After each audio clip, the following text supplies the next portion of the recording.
Hi friends, ఇప్పుడు ఈ వీడియోలో మనం ఏదైనా ఇన్వెస్ట్మెంట్ చేసినా, మనం ఏదైనా చేసినా అసలు ఇన్వెస్టింగ్ పరంగా 7 గోల్డెన్ రూల్స్ ఇవి నేను చెప్పినవి కాదు, ఆన్లైన్ సోర్సెస్.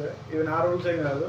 కాకపోతే ఈ 7 గోల్డెన్ రూల్స్ మనం ఏదైతే మనం ఒక స్ట్రాటజీ ఫాలో అయినామో దాంట్లో మనం ఎట్లా అప్లై చేయాలి అని ఇప్పుడు చెప్తాను. అసలు ఈ 7 గోల్డెన్ రూల్స్ ఏంటి అంటే, ఫస్ట్ ఇది థింక్ లాంగ్ టర్మ్. మీకు అర్థమైపోయింటుంది, లాంగ్ టర్మ్కే పెట్టుకోవాలి ఏదైనా, అప్పుడే అది golden rule.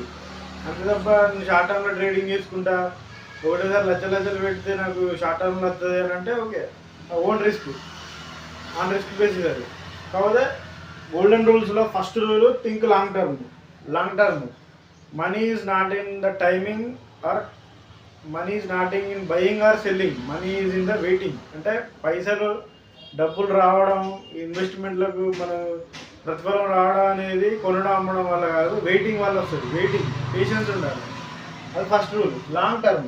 Next good companies, good profit. అంటే మనకి ఏదైనా మంచి కంపెనీ అవపడ్డది అనుకో, ఏదైనా ఒక మంచి కంపెనీ అది 100 రూపాయలే అనుకో, అయ్యో ఇంత మంచి కంపెనీ 100 రూపాయలే కదా అంటే మంచి కంపెనీ కాదా?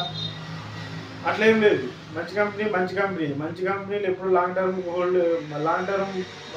అప్పుడప్పుడు కొన్ని బ్యాడ్ న్యూస్ వచ్చినా కానీ అది లాంగ్ టర్మ్ ఉంటాయి. ఒక బ్యాడ్ న్యూస్ వల్ల కంపెనీ మూతపడదు. సో మంచి కంపెనీస్ మంచి రిటర్న్స్ ఇవ్వడానికి ట్రై చేస్తే మంచి రిటర్న్స్ ఇస్తాయి. అవి ప్రూవ్ అయినాయి స్టాక్ మార్కెట్లో. So good companies, good profit. అట్లాంటి same vice versa bad companies, bad profit. Bad companies కూడా ఉంటాయి, అందులో మనం మ్యాక్సిమం అవాయిడ్ చేయాలి. అది మనం ఓన్ రీసెర్చ్ చేసుకుని అది తెలుసుకోవాలి. ఓకే, తెలుసుకోకుండా ఏం లేదు, కానీ మనం పెట్టేది 1 month స్టాకే కాబట్టి హయ్యర్ వాల్యుయేషన్స్లో ఉన్న బ్యాడ్ కంపెనీస్ జోలికి మనం పోవాలి. అంటే ఒక కంపెనీ ఉన్నది, దాని గురించి బాగా బ్యాడ్ న్యూస్ ఉన్నది, అది 3,000 ఉన్నది ఒక షేరు, అవసరం లేదు మనకు. అది 3,000 కాదు, 30 రూపాయలు అవసరం లేదు, ఎందుకంటే అది బ్యాడ్ కంపెనీ. అదే ఒక కంపెనీ ఉన్నది, అది 5,000 ఉన్నది, చాలా గుడ్ కంపెనీ, ఓకే పెట్టాలి. మంచి స్టాక్స్ మనం వదలదు. మంచి కంపెనీ 5,000 ఉన్నాయి కదా, అది ఎక్కువ పెరగదు కదా అనుకుంటే అది మనం పొరపాటు. 5,000 ఉన్నది 50,000 అవుతుంది. మీకు ఎంఆర్ఎఫ్ షేర్ గురించి తెలిసే ఉంటుంది. ఓకే, అది లాంగ్ టర్మ్లో అవుతుంది. ఇట్లా 5,000 పెట్టగానే నెక్స్ట్ డేనే 10,000 కాదు, అట్లా కాదు. సో మంచి కంపెనీ మంచి ప్రాఫిట్ ఇవ్వడానికి వస్తుంది. ఇది second golden rule. Third, by with a margin of safety. ఇది నేను చెప్పిన స్ట్రాటజీకి వర్తిస్తుంది. అంటే ఈ రెండు కూడా వర్తిస్తాయి, కానీ ఇది ఎక్కువ వర్తిస్తుంది. మార్జిన్ ఆఫ్ సేఫ్టీ అంటే మీరు ఒక 100 రూపాయలు పెట్టిల్లనుకో, మీకు పెద్ద ఫరక్ పడదు. లోవర్ మిడిల్ క్లాస్ కానీ అది ఎవరికి ఫరక్ పడదు. 100 రూపాయలు అనేది పెద్ద మ్యాటర్ కాదు. దాన్నే మార్జిన్ ఆఫ్ సేఫ్టీ అంటారు. అంటే మీకు లాభం వచ్చినా 100 రూపాయలు పెట్టిల్లు, అది 300 అయింది, హ్యాపీ. 100 రూపాయలు పెట్టిల్లు, 80 రూపాయలు అయింది, ఇంకా హ్యాపీ అయినది. ఎందుకంటే మార్జిన్ ఆఫ్ సేఫ్టీ. మీరు పెట్టింది 100నే కదా, 100 300 అయింది, హ్యాపీ. 100 80 అయింది, మోర్ హ్యాపీ, యావరేజ్ చేసుకోవడానికి. ఎందుకంటే మీరు అదే కంపెనీ 1,00,000 పెట్టిల్లు, 3 లక్షలు అవుతుందో పక్క పెట్టు, 80,000 అయితే దాన్నే మార్జిన్ ఆఫ్ సేఫ్టీ అంటారు. అంటే మనం ఎంత అయితే పెట్టగలుగుతామో అంత పెట్టి, అది లాభం వస్తే హ్యాపీ, నష్టం వచ్చింది అనుకో ఓకే డబుల్ హ్యాపీ. అది వారన్ బఫెట్ గారు చెప్పిండు ఇంటర్వ్యూలో. యాక్చువల్గా చాలామంది అత్యాశతో మార్కెట్లోకి వచ్చి వాళ్ళకు ఏదైతే వాళ్ళకి అంటే వాళ్ళు భరించలేనంత డబ్బులు పెడతారో వాళ్ళకి ఎప్పుడైనా డిసప్పాయింట్మెంటే. సో మార్జిన్ ఆఫ్ సేఫ్టీ చూసుకొని చేయాలి. మార్జిన్ ఆఫ్ సేఫ్టీ అనేది ఇంపార్టెంట్. అది మన స్ట్రాటజీకి ఓకే వర్తిస్తుంది. ఎందుకంటే నేను చెప్పిన స్ట్రాటజీ ప్రకారం ఒక్కొక్క స్టార్ట్ మార్కెట్లో 6,000 5,000 కంపెనీలు ఉన్నాయి. మంచి కంపెనీలు ఫస్ట్ ఎత్తుకొని 100 లేదు, ఒక్కొక్క స్టాక్ కొనుక్కుంటూ పోతే అయిపోయి. Very long term. ఇవాళ కూడా రేపే అమ్ముడు కుదరదు. Very long term. ఒక్కొక్క స్టాక్ అయినా చాలా లాంగ్ టర్మ్, 10 years పెట్టుకోవాలి. పెట్టితే ఒక స్టాక్ 500 ఉన్నది, ఇవాళ ఓకే 500 నాకు పెద్ద మ్యాటర్ కాదు, ఇవాళ పెట్టేద్దాం, ఇది నాకు అవసరం లేదు 10 సంవత్సరాల దాకా కొన్ని ఒక స్టాక్ అయింది, సింగిల్ స్టాక్ ఇంక్లూడ్ చార్జెస్ చూసుకొని ఓకే ఇది ఎంతవరకు కరెక్ట్ అయినా నేను భరించగలుగుతా అని అనుకుంటే ప్రొసీడ్ కావాల్సింది. ఎందుకంటే రిస్క్ తీసుకోవాలి, కొంచెమైనా రిస్క్ తీసుకోవాలి, లేకపోతే కష్టం. ఇది margin of safety. Margin of safety అనేది నేను చెప్పిన దానికి వర్తిస్తుంది. ఎందుకంటే మనం తక్కువ పెడతాం కాబట్టి. Next do your own analysis. ఇది అనాలిసిస్ అనేది చేయాలి. ఎందుకంటే మార్కెట్లో చాలా కంపెనీలు ఓవర్ వాల్యుయేషన్స్లో ఉంటాయి. ఓవర్ వాల్యుయేషన్స్ అంటే అవి ఇప్పుడు తక్కువ ఒక సంవత్సరం కింద ఇంత తక్కువ ఉన్నాయి, ఒకటేసారి పైకి జంప్ అవుతాయి, ఒకటేసారి లేచిపోతాయి, ఇట్లా పైకి వస్తాయి, ఇక్కడ ఉన్నది ఇక్కడికి వస్తుంది జస్ట్ 1 year గ్యాప్లో. సో అట్లాంటి వాటిల్లో చూసి పెట్టాలి, ఇట్లా అరే ఇంత పెరిగింది ఇంకా పెరుగుతుంది అట్లా ఏమి ఉండదు, ఇంకా పడిపోతే దారుణంగా పడిపోతుంది.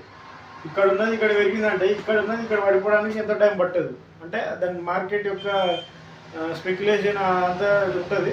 సో అది చూసి అదే అనాలిసిస్ చేయాలి, మంచి స్టాకా, over a period of time ఎంతవరకు రిటర్న్స్ ఇచ్చింది, ఎంతవరకు పడిపోగలిగింది, ఎంతవరకు పడిపోయింది, ఎంతవరకు మళ్ళీ పెరిగింది.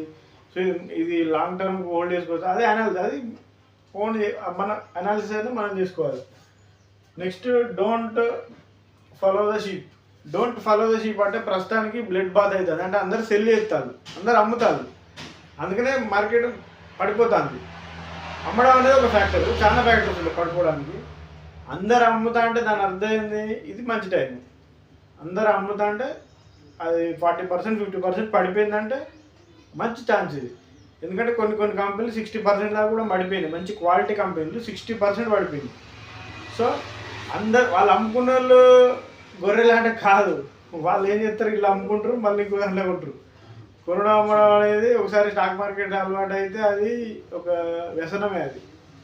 సో ఇది డోంట్ ఫాలో ద షీప్ అంటే అందరు అమ్ముతారు కదా అని మనం కూడా అమ్ముదాం, పోర్ట్ఫోలియో ఇంకా పోతుంది, ఇంకా పడిపోతుంది పైసలు అని అనుకుంటే ఓకే, అది దానివల్ల పెద్ద ప్రాఫిట్ ఏం రాదు. కానీ వెయిట్ చేయాలి, ఓపిక ఉండాలి stock market. Next don't put all your eggs in one basket. ఇది మాత్రం పక్కా మన దానికి, ఎందుకంటే మనం కొనేదే ఒక్కొక్క స్టాక్, మనం కొనేదే మన బడ్జెట్లో ఒక్కొక్క స్టాక్ కొంటాం కాబట్టి మనం ఒక బాస్కెట్లో వచ్చే స్టాక్స్ పెడతాము. అందులో ఒక రోజు ఒకటి పడుతుంది, ఇంకోటి లేపుతుంది, ఒకటి 10% పడుతుంది, ఇంకోటి 5% లేపుతుంది. 100 రూపాయల స్టాక్ 20% పడితే 80 రూపీస్ అవుతుంది. అదే 1000 రూపాయల స్టాక్ 10% పెరిగితే 1100 వస్తుంది, 1100 అవుతుంది. సో ఇది ఇంపార్టెంట్. 6th పాయింట్ కూడా మనకు వర్తిస్తుంది, మన సింగిల్ స్టాక్ ఈ దీని ప్రకారం ఇది వర్తిస్తుంది. Next never stop investing. ఇది హ్యాబిట్ ఆఫ్ ఇన్వెస్టింగ్, అంటే నెవర్ స్టాప్ లెర్నింగ్ యాక్చువల్ అది, కాకపోతే నేను ఇన్వెస్టింగ్ అని రాసిన. ఇన్వెస్ట్ చేయడం అనేది ఒక హ్యాబిట్ లాగా వేసుకోండి, అది హ్యాబిటే. అదేదో ఇవాళ 1,00,000 రూపాయలని పెడదాం ఓ 10 సంవత్సరాల తర్వాత అట్లా కాదు, డైలీ చూస్తూ ఉండాలి మార్కెట్ని.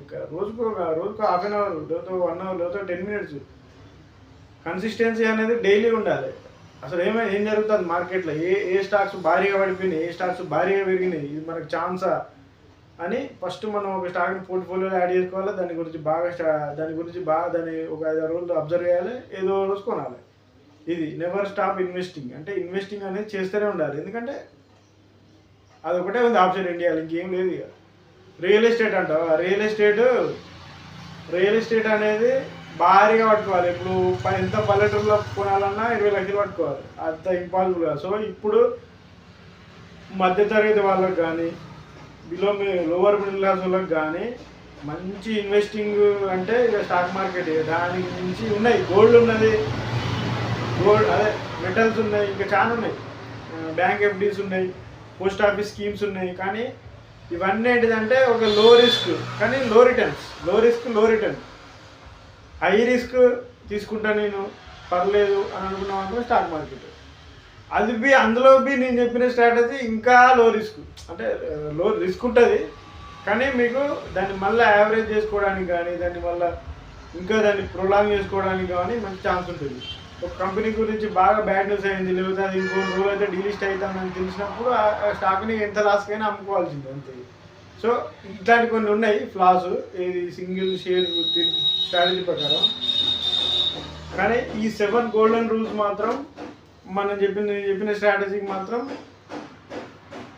సరిగ్గా పనిచేస్తాయి. ఇది కేవలం ఎడ్యుకేషనల్ వీడియో మాత్రమే, ఇది రికమెండేషన్ ఏం కాదు. Because I'm not a professional are A licensed investor, లేకపోతే లైసెన్స్డ్ అడ్వైజర్ అయితే కాదు. ఇది చూసుకోండి.